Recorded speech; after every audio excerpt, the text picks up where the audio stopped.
Okay, Holland is a straight-to-prime film that stars Nicole Kidman and a lot of other people in it too.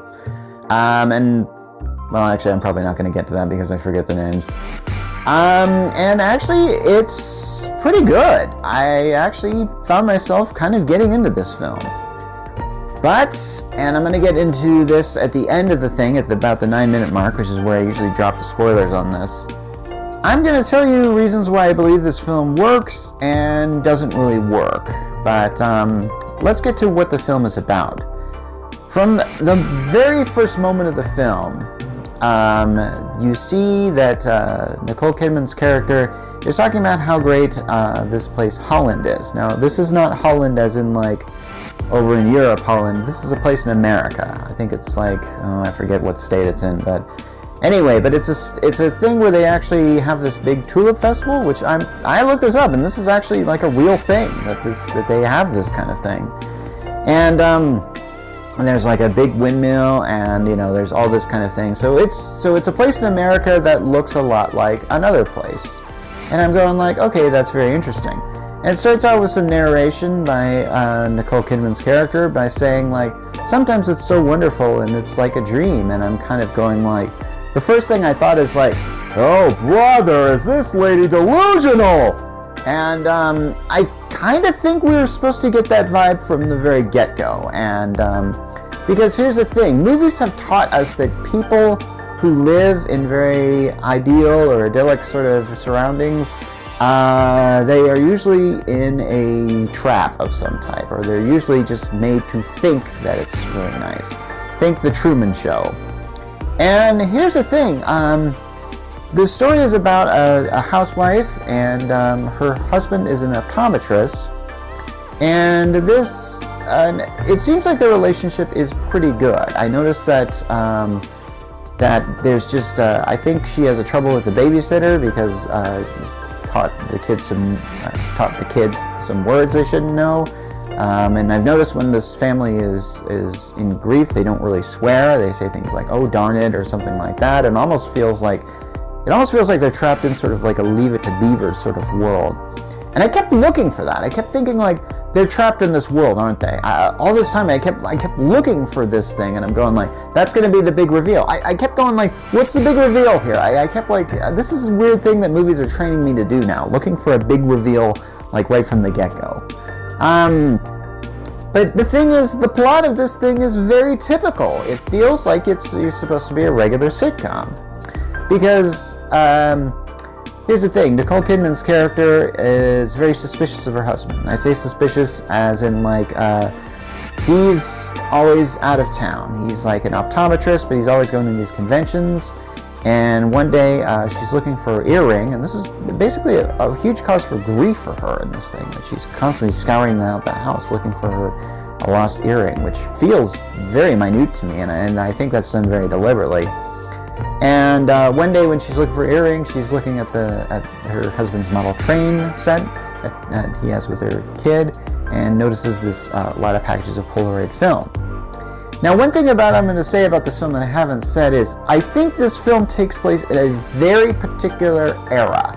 I noticed that they don't have smartphones, but they do have those old school Nokia phones, and oftentimes they communicate via text messages on those things. And I had to admit, when I saw that, oh, this is like early 2000s or something like that. I really had a hard time trying to figure out, okay, what this is. And I thought this was going to be one of those films in which like, oh no, they're in a big trap or something like that. They're in a big like town under glass or something like that is stuck in the early 2000s or something like that.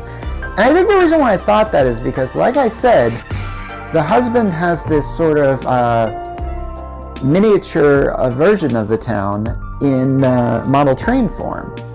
And this is one thing I've noticed about films that have miniatures in them. I always expect them to be pulling back and to find out like, oh, the main characters are part of a miniature world too. I don't know why I always think that.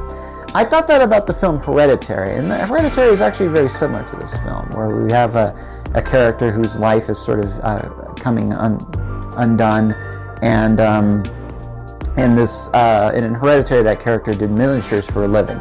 It actually took me the second watching that film before I realized the miniatures are simply showing how these characters are being used in their life, and that made that film rather interesting. Holland, I have to admit, is somewhat interesting as well, because I was kind of getting into like, okay, what's going on? Especially there's a scene where Nicole Kidman has this dream sequence where she's like in the miniature version of the town itself, and I kind of thought like, oh, this must be what they're sort of leading up to, that she's sort of stuck in this kind of world and something like that. And I was going like, I was actually thinking like maybe there's going to be some science fiction elements, like we're going to find out that all that's left of the world is this thing or something like that. And I'm going to get to a spoiler here right now, but I don't really think the film is trying to make us go there, maybe, but it's very vague as far as what this film is trying to say. Because the basic premise is a plot we've seen in other films, and in fact this one goes in a very dark direction that maybe you would have seen on, say, Alfred Hitchcock Presents back in the 60s. Whereas the husband isn't just going out of town and having an affair, because this is actually what Nicole Kidman's character is starting to suspect. Oh, by the way, she suspects it with this other friend of hers, and eventually those two start having an affair. So it's kind of interesting to see that she suspects her husband is having an affair while she is having an affair herself. So I'm not really certain if this film is trying to make a comment on hypocrisy in that matter. It could have. It never really did, though. So, I don't know. Anyway, so that just kind of happens, and yeah, so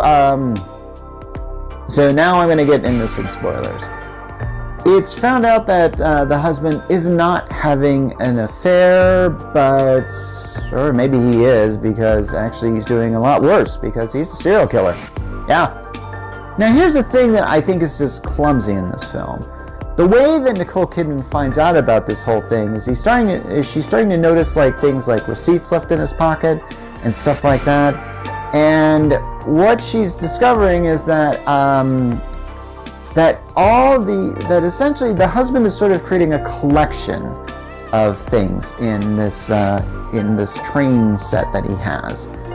For example, there's a house that has a certain sign on front that says Baloney Queen, and she looks at the train set and it has an identical thing. And he's taking Polaroids so he can match the stuff that he's doing, and then putting this in the house and stuff like that.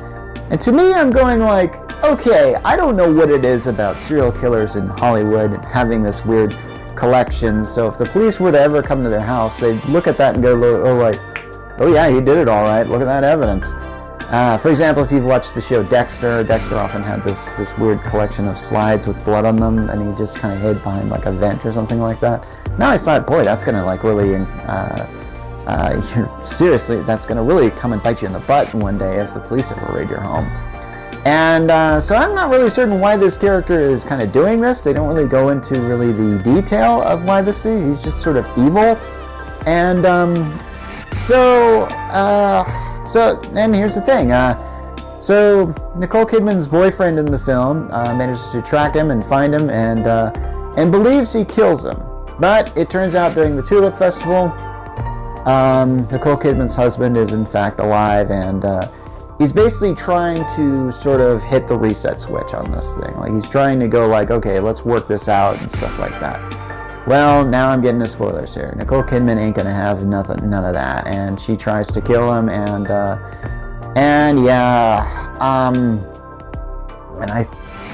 here's where I'm gonna talk about the spoilers of this thing. To me, I kind of thought the direction they were going to was that Nicole Kidman herself is somehow a character in this guy's little toy setup or something like this.